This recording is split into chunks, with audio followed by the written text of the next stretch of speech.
Hello good people, balik lagi sama aku Ganjar kayak Pepper Clouds. Oke teman-teman, gimana kabarnya? Semoga kita selalu diberikan kesehatan dan kelancaran rezeki. Amin. Oke teman-teman, kayak biasanya, sebelum aku mulai video ini, bantu aku untuk terus support channel ini dengan klik tombol subscribe di bawah, klik tombol loncengnya, nyalain notifikasinya, like kalau misalnya kalian suka, dan share ke teman-teman kalian kalau misalnya video ini bermanfaat buat kalian. Dan jangan lupa juga untuk follow Instagramku di @ganjar_mulia dan follow juga IG-nya Masahiro di @masahirocloud. Link aku taruh description di bawah. So teman-teman, langsung aja aku pengen bahas tentang step-step atau langkah-langkah apa yang harus dilakukan sebelum kita melakukan produksi.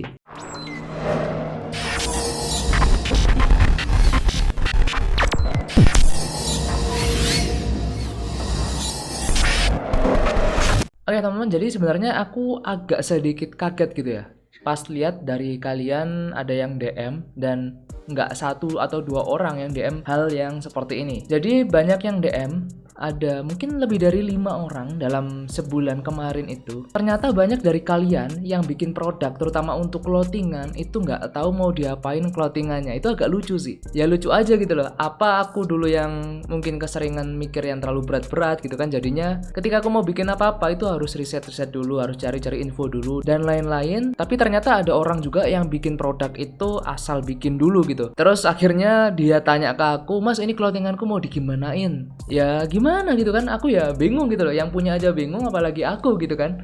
Harusnya kalian yang punya brand kalian atau kalian yang punya produk kalian itu lebih gampang untuk menjelaskan atau lebih gampang untuk jualannya gitu daripada kalian tanya ke orang lain. Jadi seperti itu. Dan ini nggak cuma satu atau dua orang doang gitu loh, dan mungkin ada lebih karena aku juga nggak sempat baca semua DM gitu kan. Ya heran aja gitu loh, kok bisa develop produk, bikin brand gitu kan, hitungannya bikin brand, bikin suatu produk gitu loh, tapi dia itu bingung produknya ini mau dijualnya seperti apa gitu loh. Oke lah, kalau gitu aku coba bantu gitu ya. Ini sebenarnya mungkin bisa dibuat referensi juga buat kalian. Jadi di sini aku pengen kasih tahu step-step yang harus dilakukan sebelum kita itu merilis produk khususnya untuk clothingan. Dan balik lagi, ini berdasarkan pengalamanku ya teman-teman, berdasarkan aku gimana membuild atau berbisnis di Masahiro Cloud kayak gitu.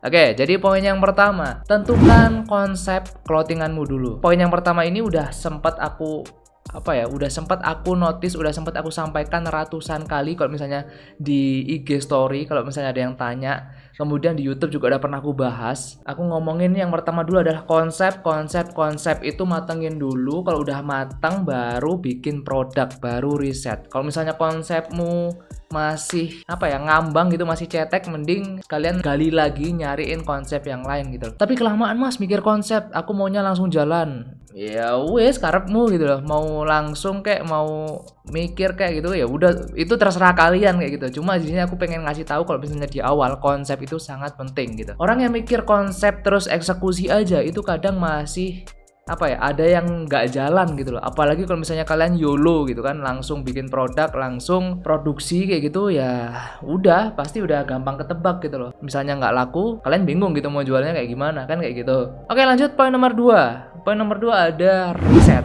Nah, konsep tadi udah ketemu di poin pertama, sekarang waktunya untuk riset. Cari konsep-konsep serupa gitu kan. Cari sebanyak-banyaknya referensi supaya kalian itu ada gambaran lebih banyak. Terus kalian juga bisa suruh timmu kalau misalnya kalian punya tim gitu kan. Rapatin ke mereka, brainstorming. Nah, dari situ akhirnya kan ketemu nih konsepan udah dapet. Kemudian dengan riset-riset dari banyak orang, misalnya dari tim kalian, itu menurutku lebih gampang untuk mengeksekusi nantinya kayak gitu. Oke, kalau misalnya kalian bingung, aku contohin gimana misalnya aku bikin katalog Masahiro gitu ya. Aku kasih contoh di sini, aku udah nyiapin yang series Japan mitologi kemarin. Udah sempat aku rilis ada 3 artikel. Dan ini aku bikin nggak langsung minta bikinin ke desainerku. Misalnya kayak naga ini kan Ryujin, aku minta bikinin naga atau yang harimau sama ular ini atau yang rubah ini, aku nggak gitu. Aku harus browsing dulu. Aku harus cari mitologi Jepang itu apa aja yang pertama. Kemudian karakter dari masing-masing hewan gitu kan. Yang di sini kan aku yang pengen ambil adalah mitologi dari hewan gitu. Nah, hewan-hewan apa nih yang menurutku masuk untuk aku masukin di katalog mitologi series gitu. Filosofinya apa? Terus misalnya udah ketemu tadi, aku breakdown nih masing-masing. Jadi Ryujin ini konsep seperti ini, aku pengen menggambarkan bla bla bla bla. Kemudian Taiga ini aku pengen konsep bla bla bla bla. Seperti itu. Dan di sini aku udah rilis 3 karakter. Masing-masing gambar ini punya filosofi tersendiri dan ada meaningnya sendiri, teman-teman. Nah, itu aku tulis konsepnya, aku pengennya gini gini gini, kemudian aku kasih ke yang gambar gitu kan, desainernya atau ilustratornya, dibuatkan sketch. Kemudian kalau misalnya udah sketch aman, baru kasih ke aku lagi kayak gitu. Dan aku lanjut ya. Poin 2 sama poin ketiga ini bersinambungan gitu. Jadi nyambung. Oke, jadi poin nomor 3 adalah cari desainer atau ilustrator. Nah, ini kalau misalnya kalian nggak bisa desain sendiri, kalian harus cari orang yang bisa menggambar atau yang bisa menuangkan apa ya, dari pikiran ke bentuk fisik gitu, bentuk nyatanya kayak gitu. Nah, aku lanjut dulu ya teman-teman di poin ketiga ini ya. Jadi setelah konsep aku kasih ke desainerku atau yang gambar gitu kan, dia ngasih sketch, kemudian kalau misalnya aku cocok ya ACC, kalau misalnya masih perlu ditambahin atau ada yang diganti ya harus direvisi lagi. Jadi seperti itu. Terus kalau misalnya buat aku nih ya teman-teman, desainer itu adalah organ yang vital di dalam bisnisku karena dia yang mengeksekusi ide-ide dari aku untuk dijadikan gambar. Makanya aku ke ilustrator itu agak picky gitu loh. Ada ilustrator yang emang gambarnya itu bagus banget gitu kan, tapi belum tentu cocok untuk konsep dari Masahiro sendiri. Mungkin sama dari kalian, ada ilustrator yang keren nih, ada yang bagus, tapi pas kalian breakdown atau pas kalian pengen bikin ke orang itu nggak terlalu apa ya, jadinya nggak terlalu bagus atau mungkin kurang cocok sama konsep kalian.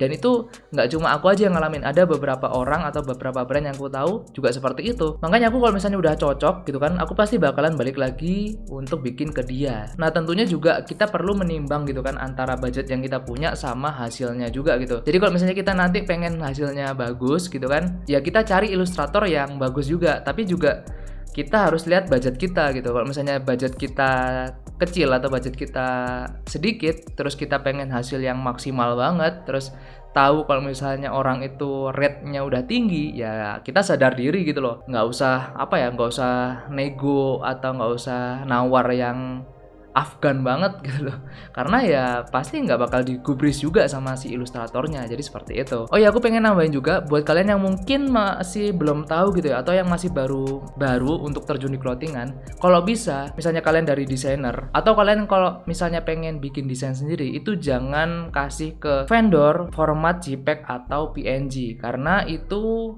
sedikit banyak bakalan mengurangi kualitas produksi kalian. Oke, lanjut poin nomor 4. Yang keempat adalah kalian harus cari vendor. Oke, jadi setelah desain kalian udah jadi, cari sekarang vendor yang berkualitas. Tentunya disesuaikan lagi sama budget kalian juga. Format desain usahakan kayak tadi aku udah bilang, itu jangan JPEG atau PNG, kalau bisa Corel, PSD atau AI juga nggak masalah, karena sedikit banyak akan mengurangi kualitas dari sablonan kalau misalnya kalian fokusnya adalah untuk sablon gambar gitu kan. Kecuali kalau misalnya kalian cetak ke vendor di DTG gitu kan, ya itu kalian bebas mau pakai format apa aja, mau PNG atau JPEG juga aman kayak gitu. Vendor ini adalah salah dua yang vital. Jadi kalau misalnya salah satu tadi adalah desainer, sekarang salah duanya adalah si vendor. Karena sebagus apapun file kalian, kalau misalnya vendor kalian yang kalian pilih ini nggak bisa mengerjakan desain kalian dengan maksimal, ya sama aja bohong gitu loh. Makanya dua poin itu tadi sangat penting. Jadi desainer itu penting banget, gimana nanti kualitas desainnya. Kemudian kalau misalnya vendor ini penting juga karena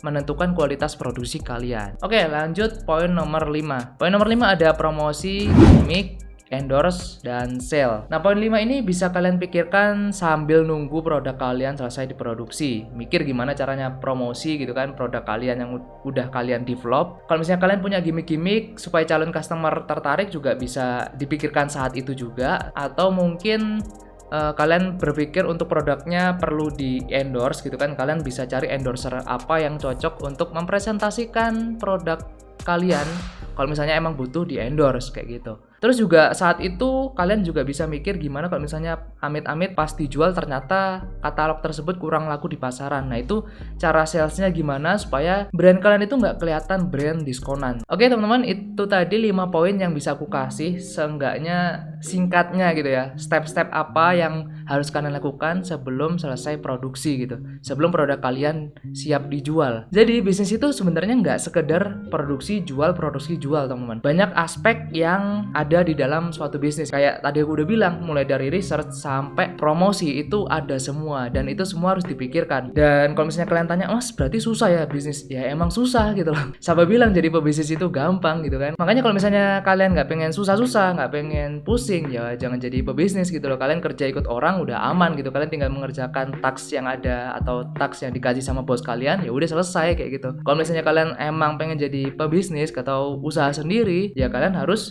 siap pusing gitu kan, dari hulu ke hilir kalian harus bisa mikir gimananya. Jadi seperti itu teman-teman. Oke, mungkin sekian dulu untuk video kali ini. Thank you guys for watching. Jangan lupa untuk like, share, comment, and subscribe. Stay safe, stay strong, never give up. Paper Claw out. Bye bye teman-teman. Thank you guys for watching. See you next video. Bye bye.